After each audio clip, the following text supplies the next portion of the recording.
missile is launched in the Gulf. Tanker routes are suddenly at risk. Insurance premiums rise. Oil traders react within minutes. Central banks begin recalculating inflation paths. Import-dependent countries prepare for higher fuel bills. And somewhere far from the region itself, another government faces the prospect of a weaker currency, higher debt stress, and more expensive energy. This is one of the quiet realities of modern power. A crisis in the Middle East does not remain in the Middle East for long, because beneath the visible map of pipelines, tankers, bases, and borders, there is another system, less visible but no less important, a system of currency, security, and financial recycling that has shaped the global order for half a century. It is often called a petrodollar. Not a single treaty, not a secret switch, not a formal empire in the traditional sense, but a durable arrangement of incentives that helps explain why oil, the dollar, and the Gulf remain so tightly connected, and why each new regional crisis sends shockwaves through the entire world economy. The popular version of the petrodollar story is often too simple. It says that in the 1970s, the United States struck a hidden bargain with Saudi Arabia. Oil would be sold in dollars. The United States would provide security, and from that moment onward, the dollar's dominance was guaranteed. There is a kernel of truth in that story, but the reality is more structural and more interesting. The petrodollar is best understood not as a single deal, but as a system of habits, incentives, and institutions. Most global oil trade came to be priced in dollars. Oil exporters accumulated large dollar revenues. Those revenues were then invested back into dollar assets, especially through Western banks, sovereign wealth funds, and US Treasury securities. This did two things at once.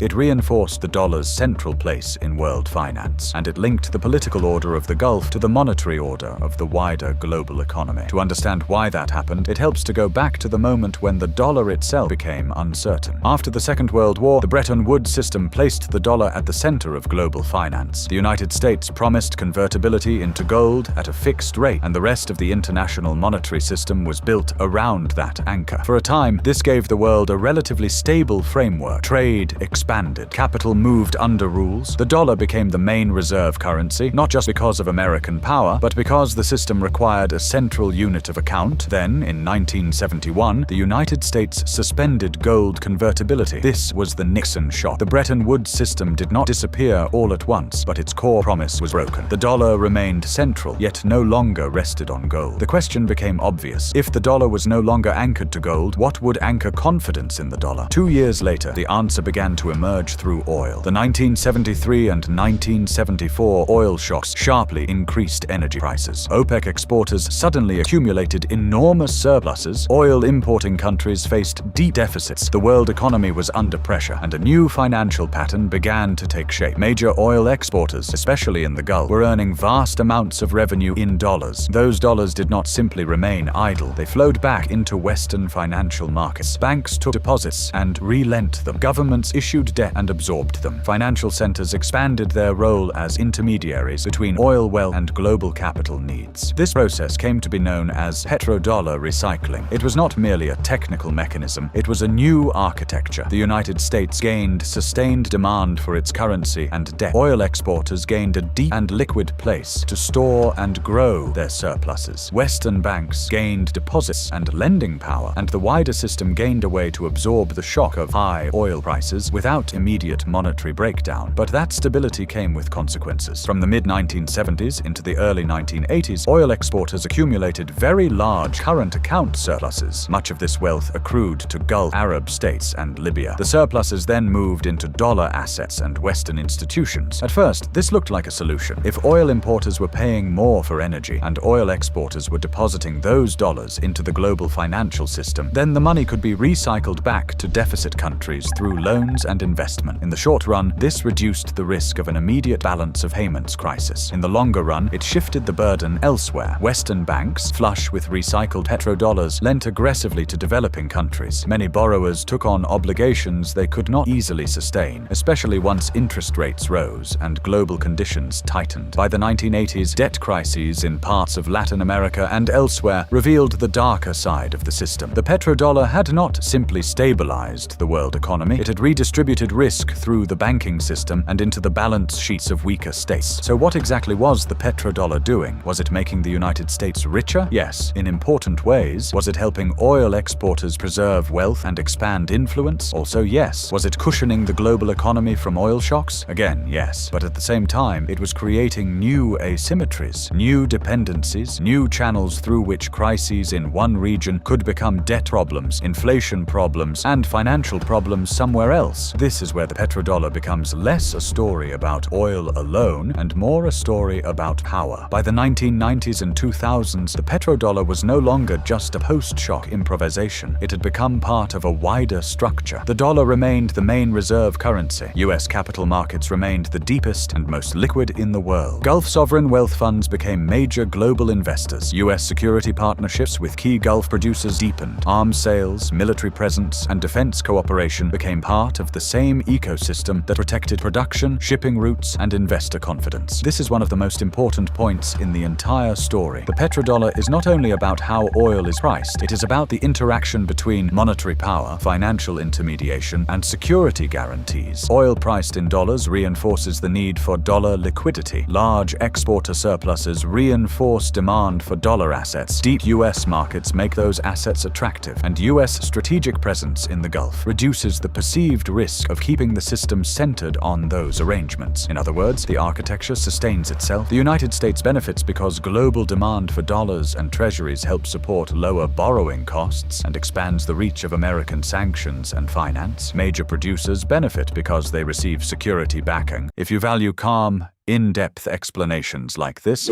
subscribe to Beneath Systems for more videos that uncover the systems shaping our world.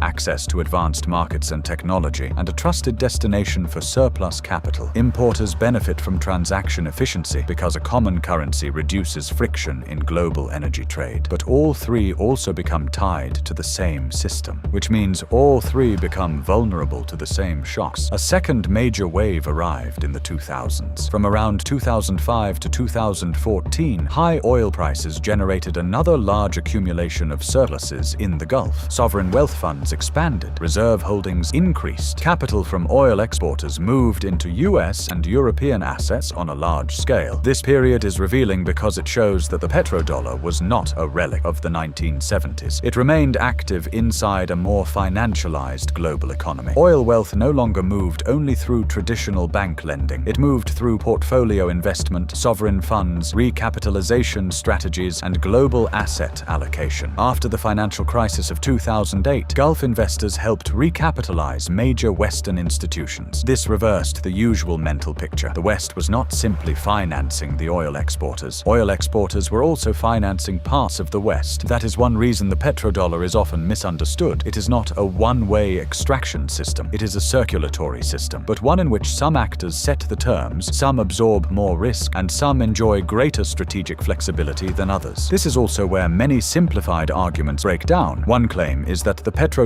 exists because Saudi Arabia was legally required to sell oil only in dollars. The evidence suggests a more complex reality. The key arrangements of the 1970s encouraged Saudi investment into US assets and deepened bilateral cooperation, but dollar dominance also reflected wider market habits, institutional debt, and network effects. Another claim is that American military intervention in the Middle East can be reduced to currency denomination alone. That too is too narrow. Energy security matters, monetary power matters, but regional interventions have also involved alliance commitments, non-proliferation concerns, domestic politics, terrorism, and regional balance calculations. A third claim is that the petrodollar is about to collapse at any moment. This has become a recurring theme in debates over de-dollarization, especially as China expands yuan-based trade and some producers explore non-dollar contracts. Yet the structural obstacles to rapid change remain significant. The dollar still offers unmatched capital market depth, liquidity, and acceptance. No rival currency yet combines all of those features at the same scale. Even where diversification is increasing, the broader system still runs heavily through dollar invoicing, dollar reserves, and dollar funding markets. The more accurate conclusion is not sudden collapse, but gradual adjustment. So if the petrodollar is not a secret treaty and not about oil alone, what keeps it alive? Three things. Habit. Because global trade networks tend to keep using the unit that everyone already uses. Infrastructure. Because payment systems, asset markets, and reserve management are built around dollar liquidity and security, because the Gulf remains a strategic zone where financial confidence depends partly on military confidence. Once these layers are combined, the system becomes hard to replace quickly, even when many states would prefer more flexibility. This brings us to a pattern that appears almost paradoxical. When the Middle East becomes more dangerous, the dollar often becomes more necessary. That is one of the central logics of the petrodollar system. A Gulf crisis raises fears about oil output, tanker transit, and choke points such as the Strait of Hormuz. Traders bid up crude prices. Importers need more dollars to pay for more expensive energy. Investors seek safe assets and move toward dollar liquidity. Central banks and markets reassess inflation and interest rates. The same crisis that threatens the oil system can therefore reinforce demand for the currency that anchors that system. In late February and early March of 2026, that logic reappeared. As conflict involving Iran, Israel, and regional actors escalated, markets focused immediately on shipping risks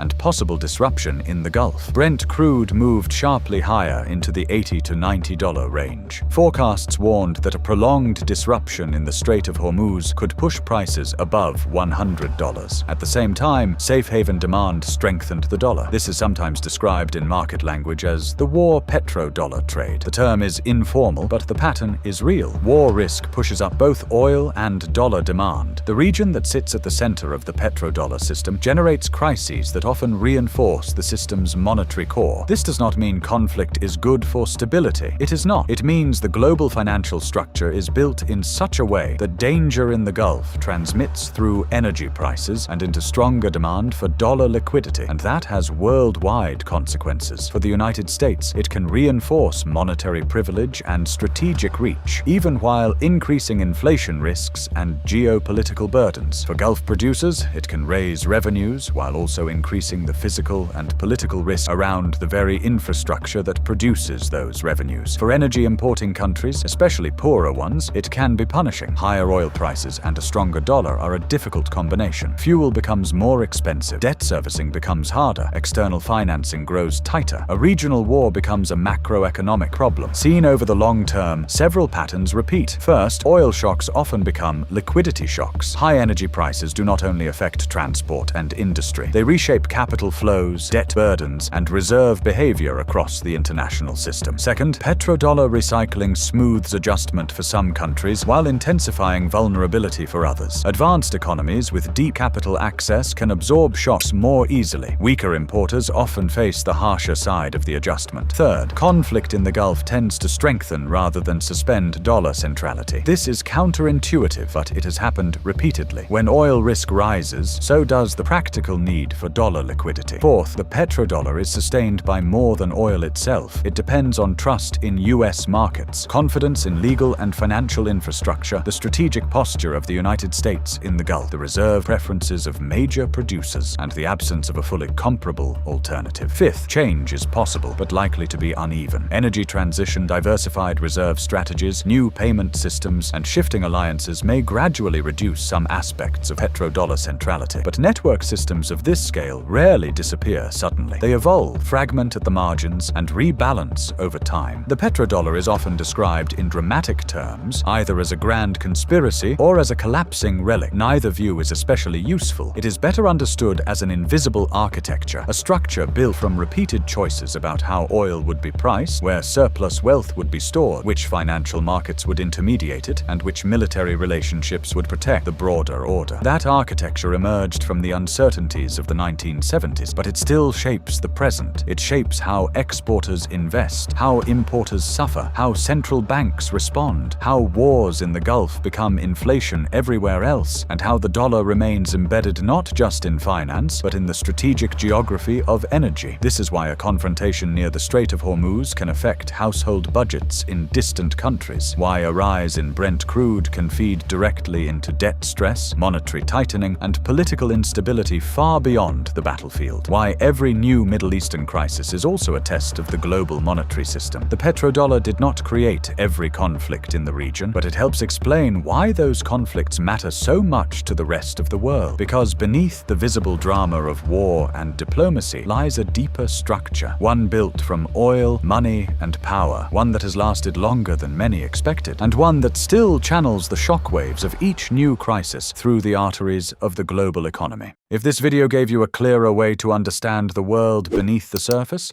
subscribe to Beneath Systems for more deep dives every week.